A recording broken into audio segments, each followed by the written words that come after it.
آسوده، بدن رها.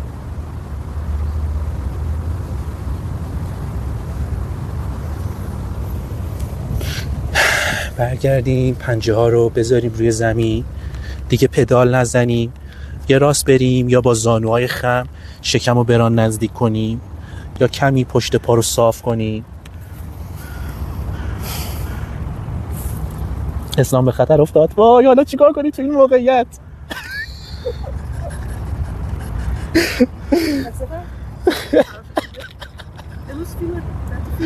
نه چرا فیلم نشه؟